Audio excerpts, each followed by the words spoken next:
It all started with Budweiser.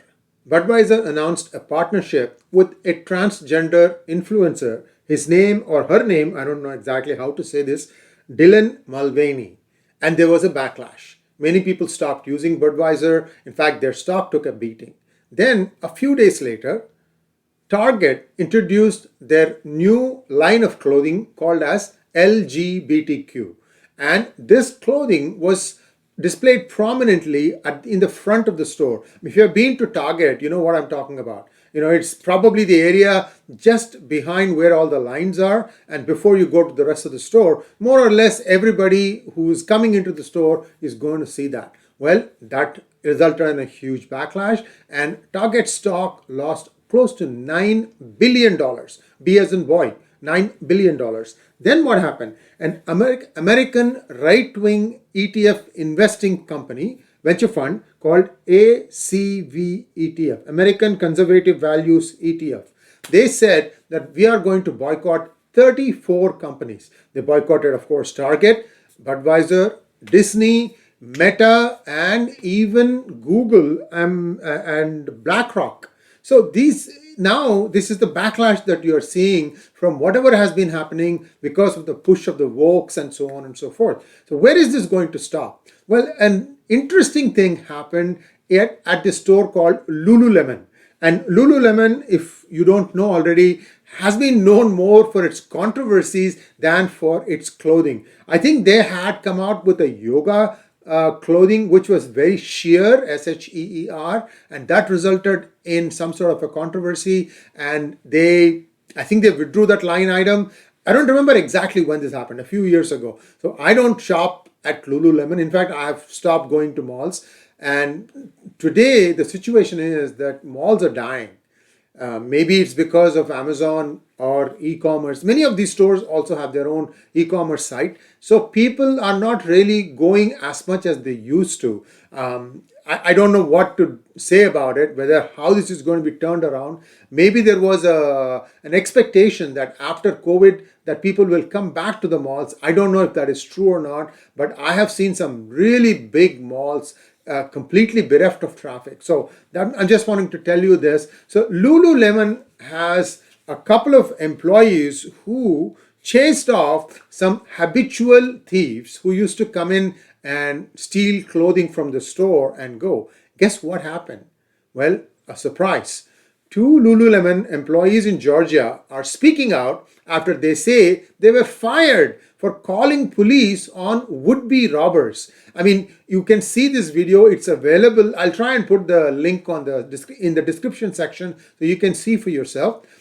Former assistant manager at a metro Atlanta area, Jennifer Ferguson, said that she and one of her employees, Rachel Rogers, were fired by the retail chain.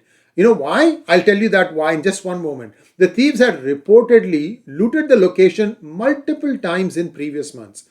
The employees then record the thieves as they exit the store and enter a waiting car to escape. They got the car number and they called the Gwinnett, the local police station, and reported the robbery, and this enabled the police to catch the thieves. The thieves were caught.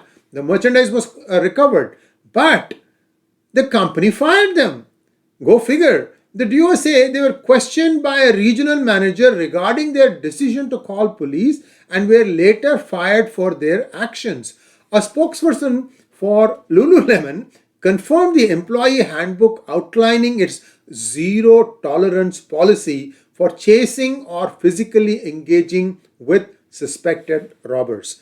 The one thing that comes to my mind is, so the company policy of Lululemon, and I'm sure there are many others who are doing this, is now going to forbid the employees from coming to try and prevent a crime in progress. Fair enough. Maybe they are thinking that the amount of loot is not big.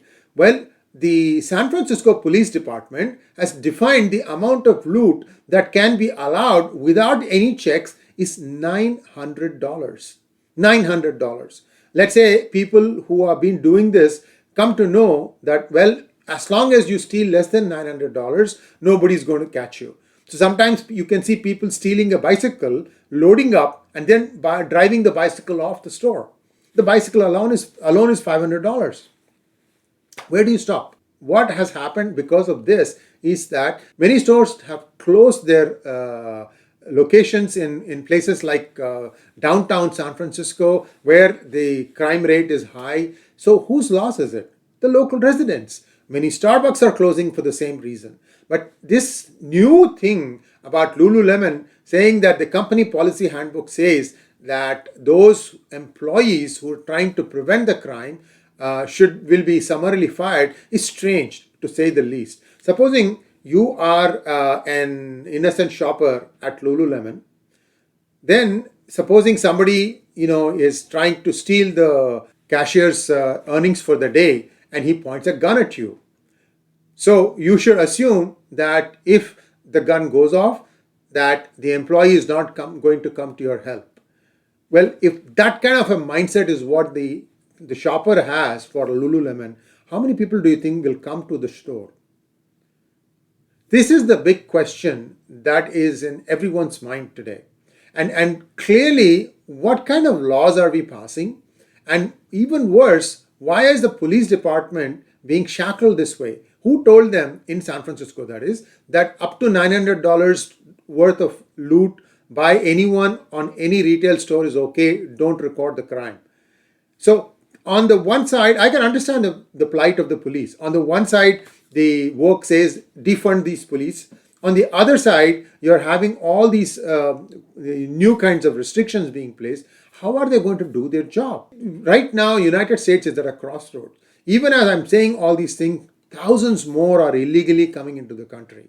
This is a very strange situation, very strange place to be in. I don't know under whose influence the Biden administration is allowing so many people to come in. I mean, they are supposed to be only from 4 different countries, and they should have already been approved for asylum. I have no clue whether this is being implemented in rule and spirit, and also where they are going to be staying.